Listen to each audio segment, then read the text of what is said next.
নমস্কার শ্রোতা বন্ধুরা, আমার এই গল্পের আসরে সবাইকে স্বাগত। আশা করি সকলেই কুশলে আছেন। আজ আমি আপনাদের শোনাবো হেমেন্দ্র কুমার রায়ের কলমে একটি গোয়েন্দা গল্প, টেলিফোনে গোয়েন্দাগিরি। গল্পটি সকল শ্রোতা বন্ধুর কাছে শেষ পর্যন্ত শোনার জন্য অনুরোধ রইল। ভালো লাগলে অবশ্যই লাইক করবেন। আপনাদের একটা লাইক আমাকে কিন্তু অনেক বেশি উৎসাহিত আর অনুপ্রাণিত করে। আর আমার চ্যানেলটিকে কিন্তু অবশ্যই সাবস্ক্রাইব করবেন। আপনাদের সহযোগিতা আর ভালোবাসাই আমার একমাত্র কাম্য। শুরু করছি আজকের গল্প।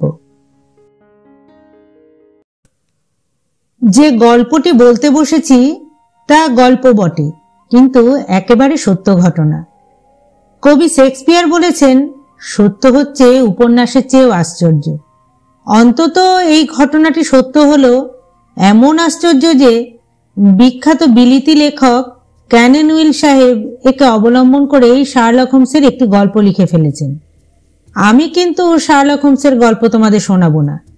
আমি যা বলবো তা হচ্ছে অস্ট্রিয়া দেশের সত্যিকার পুলিশের কাহিনী। এর প্রত্যেকটি কথা পুলিশের নিজস্ব দপ্তরে লেখা আছে। অস্ট্রিয়ার পুলিশ চোর, ডাকাত, হত্যাকারী ধরবার জন্য অনেক সময় এক নতুন উপায় অবলম্বন করে। ঘটনাস্থলে যেসব জিনিস পাওয়া যায়, পুলিশ সেগুলো দেয় রাসায়নিক পণ্ডিতদের হাতে। তাদের পরীক্ষার ফলে অপরাধীরা প্রায় বিচিত্র উপায়ে ধরা পড়ে। সে পরীক্ষার পদ্ধতি কিরকম নিচের ঘটনা থেকেই কতকটা আন্দাজ করা যেতে পারে। কিন্তু বর্তমান ক্ষেত্রে আর একটা উল্লেখযোগ্য ব্যাপার হচ্ছে, রসায়ন শাস্ত্রের দুজন অধ্যাপক ঘটনাস্থল থেকে 360 মাইল দূরে অবস্থান করেও এবং ঘটনাস্থলে প্রাপ্ত কোনো জিনিস চোখে না দেখেও আসল অপরাধী ধরে ফেলে পুলিশের চক্ষুস্থির করে দিয়েছিলেন। অপরাধের ইতিহাসে এমনকি কাল্পনিক গোয়েন্দা কাহিনীতেও এরকম ঘটনার কথা কেউ কখনো শোনেনি। ভিয়েনা হচ্ছে অস্ট্রিয়ার রাজধানী। ভিয়েনা শহরের পা ধুয়েই বয়ে যায় ডানিউব নদী। তার উপরে আছে কয়েকটি সাঁকো। একদিন খুব ভোরবেলায় সাঁকোর পিল্লাদার রেলিংয়ের তলায় পাওয়া গেল একটি মৃতদেহ। দেখলেই বোঝা যায় সম্ভ্রান্ত ব্যক্তির দেহ, জমকালো দামি পোশাক পরা। বয়সে লোকটি প্রাচীন। দেহের খানিক তফাতে পাওয়া গেল রিভলভার। খুব সম্ভব হত্যাকারী তাড়াতাড়ি পালাবার সময় ফেলে গিয়েছে। দেহে গুলির দাগ আছে। মৃতের পকেট একেবারে খালি। খোঁজ খবর নিয়ে জানা গেল মৃত ব্যক্তির নাম হ্যান্স ভোগেল, লোহার ব্যবসায় কোটিপতি। নিমন্ত্রণ খেয়ে শেষ রাতে বাড়ি ফিরছিলেন, পথেই এই কাণ্ড। আরও প্রকাশ পেল তার পকেটে অনেক টাকা ছিল। পুলিশ স্থির করলে অর্থলোভে কেউ ভোগেলকে হত্যা করেছে, কিন্তু ওই পর্যন্তই। যে কে সে যে কে তা জানা গেল না, কারণ হত্যাকারী কোনো সূত্রই রেখে যায়নি। পুলিশ এই মামলা নিয়ে হয়তো বেশি মাথা ঘামাতো না, কিন্তু ঘামাতে বাধ্য হলো। এক জীবন বীমা কোম্পানির অধ্যক্ষ এসে পুলিশের বড় সাহেবকে জানালেন, ভোগেল তাদের কোম্পানিতে 3 লক্ষ টাকার জীবন বীমা করেছিলেন। দুষ্ট লোকেরা তাদের বড় বড় মক্কেলদের যদি এইভাবে খুন করে পার পায়, তাহলে বেশি ক্ষতি হচ্ছে তাদেরই। অতএব খুনিকে ধরা চাই, আর যে ধরতে পারবে তাকে তারা 3000 টাকার পুরস্কার দেবে। পুরস্কার বড় সামান্য নয়। হত্যাকারীকে ধরবার জন্য পুলিশের বড় সাহেব উঠে পড়ে লাগলেন। বড় সাহেব নিজে হালে পানি না পেয়ে বিখ্যাত রাসায়নিক প্রফেসর এক্স-রের খোঁজে বেরুলেন। কিন্তু প্রফেসর এক্স তখন ভিয়েনা শহর থেকে 360 মাইল দূরে টাইরেল গেছেন বায়ু পরিবর্তনে। বড় সাহেব তাকে ফোন করলেন। প্রফেসর আগাগোড়া সব শুনে বললেন, ডাক্তারের মানা আছে, তার পক্ষে ভিয়েনায় ফেরা অসম্ভব। বড় সাহেব এত সহজে ছাড়নেওয়ালাও নন। তিনি বললেন, আচ্ছা প্রফেসর, ফোনের সাহায্যে তাহলে কাজ চালানো যাক। আপনি যা বলবেন আমি তাই পালন করব। বলুন আমায় কি করতে হবে। যদি কোনো দরকারি তথ্য আবিষ্কার করতে পারেন তাহলে 3,000 টাকা লাভের সম্ভাবনা। প্রফেসর বললেন, বহুত আচ্ছা। ইজি চেয়ারে এই আমি খুব আরাম করে গদিয়ান হয়ে বসলুম। আমার সামনে আছে তামাকের পাইপ, খবরের কাগজ, পেন্সিল আর টেলিফোন। বেশ, তাহলে কাজ শুরু করা যাক। আচ্ছা, একজন কেমিস্টকে ডাকুন, আমার এইসব কেমিক্যাল দরকার। তিনি এরপর কেমিক্যালের একটা ফর্দ দিলেন। ভিয়েনার পুলিশের অফিসে কেমিস্টকে আনাবার জন্য খবর পাঠানো হলো। টাইরেল থেকে ফোনে প্রফেসর বললেন, বড় সাহেব, ইতিমধ্যে ঘটনাস্থলে যে রিভলভারটা পেয়েছেন তার নলচেটা খুলে ফেলুন।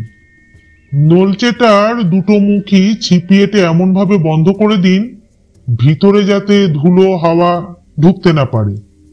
বড় সাহেব খানিক পরে জবাব দিলেন, প্রফেসর, আপনার কথা মতো কাজ করা হয়েছে, কেমিস্ট্রি এসে গেছেন। টেলিফোনে কেমিস্টকে ডেকে প্রফেসর বললেন, আমি যা বলি তাই করুন। রিভলভারে নলচের ছিপি দুটো খুলে ফেলুন। হয়েছে? আচ্ছা, খানিকটা ডিস্টিল জল নলচের ভিতরে পুড়ে বেশ করে নাড়াচাড়া করুন। হয়েছে? আচ্ছা, এইবার নলচের জলটুকু ফিল্টার করে নিন। আচ্ছা, এইবারে নলচের জলে সালফিউরিক, অ্যালকালাইন, সালফাইড আর সল্ট অফ আয়রনের খোঁজ করুন। পরীক্ষার ফল কি হলো? নলচের ভিতর থেকে মরচে কি গ্রিন ক্রিস্টাল অফ ফিউরাস সালফেট পাওয়া গেল না? না। যে জলটা বেরুলো তার রং কি হালকা হলদে নয়? না মশাই। সে কি? এ তো বড় অদ্ভুত কথা। আচ্ছা, ও জলে কি সালফিউরেটেড হাইড্রোজেনের গন্ধ পাওয়া যাচ্ছে না? না। তাই তো, আমি কিছুই বুঝতে পারছি না। বেশ, জলের সঙ্গে সল্ট অফ লিড মিশিয়ে দিন তো। কি হলো, কালো তলানি দেখতে পাচ্ছেন? কি? বিশেষজ্ঞ প্রফেসরের কাছ থেকে খানিকক্ষণ কোনো জবাবই এলো না। তারপর তার গলা আবার পাওয়া গেল। শুনুন, এই হত্যাকাণ্ডের মধ্যে নিশ্চয়ই কোনো গভীর রহস্য আছে।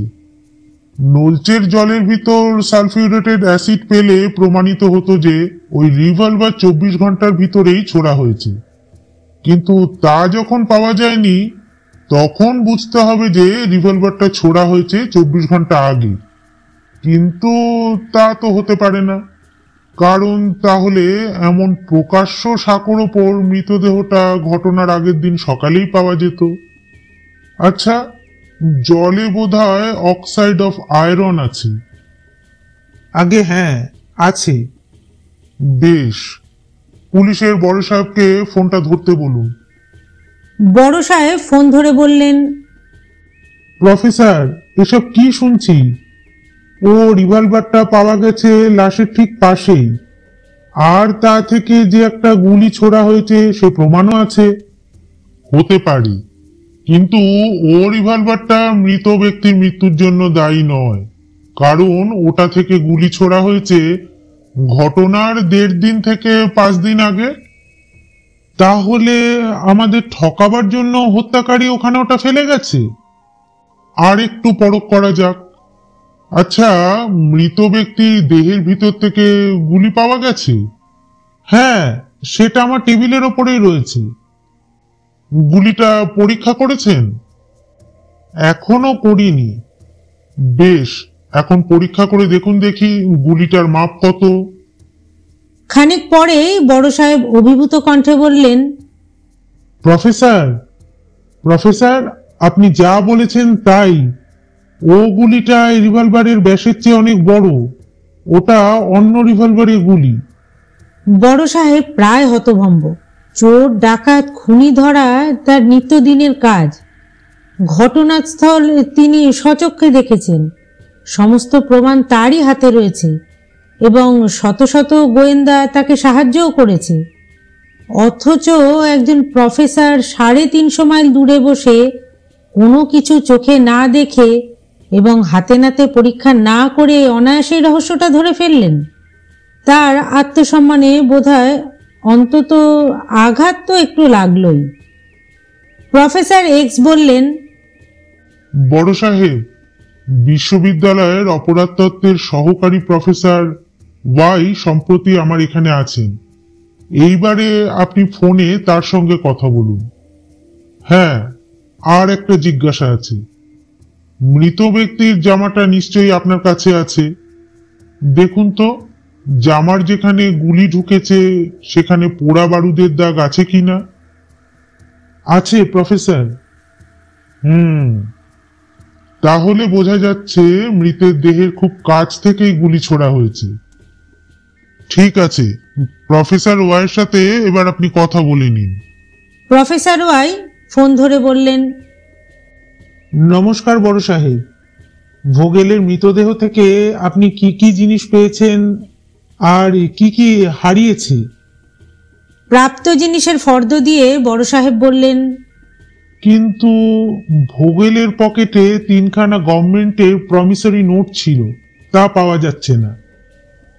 বড় সাহেব, আসল ব্যাপারটা আমরা কতকটা আন্দাজ করতে পারছি, কিন্তু সেটা এখন আপনাকে বলতে পারবো না। ওই প্রমিসারি নোটগুলোর নম্বর আপনার কাছে আছে তো? আছে। সরকারি ব্যাংকের নামে খবরের কাগজে বিজ্ঞাপন দিন। যে ব্যক্তি ওই নোটগুলো ফেরত দেবে সে ওদের বর্তমান দামের চেয়ে বেশি মূল্য পাবে। বড় সাহেব বললেন, প্রফেসর, আপনি কি খুনিকে এতই বোকা ভাবেন যে সে ওই বিজ্ঞাপনের উত্তরে ধরা দিয়ে আত্মহত্যা করবে? একবার বিজ্ঞাপনটা দিয়ে দেখুনই না। আমাদের বিশ্বাস অপরাধী নিজে না এসে অর্থের লোভে অন্য লোককে ব্যাংকে পাঠিয়ে দেবে। পরদিনেই প্রফেসরদের ঘরে পুলিশের বড় সাহেব ফোনের ঘন্টা বাজিয়ে বললেন, আশ্চর্য প্রফেসর, আশ্চর্য ব্যাপার। আপনারা যা বলেছিলেন ঠিক তাই হয়েছে। একজন লোক সেই নোটগুলো নিয়ে সত্যি সত্যিই ব্যাংকে এসেছিল। তাকে যে পাঠিয়েছিল আমরা সে ব্যক্তিকে গ্রেপ্তার করেছি। সে কি বলে? সে ভয়ে দিশেহারা হয়ে মহা কান্নাকাটি জুড়ে দিয়েছে। বলে ভোগেল নিমন্ত্রণ খেয়ে মাতাল হয়ে ফেরবার পথে এক জায়গায় বসে ঘুমিয়ে পড়েছিল। সেই সময় সে তার পকেট কেটে নোট নিয়ে পালিয়ে এসেছে। আপনার কি মনে হলো? প্রফেসর, আমার বিশ্বাস সে খুন করেনি। যারা মানুষ খুন করে তাদের চেহারা, ভাবভঙ্গি, কথাবার্তা অন্যরকম হয়। আপাতত তাকে আমি গারদে পুড়ে রেখেছি।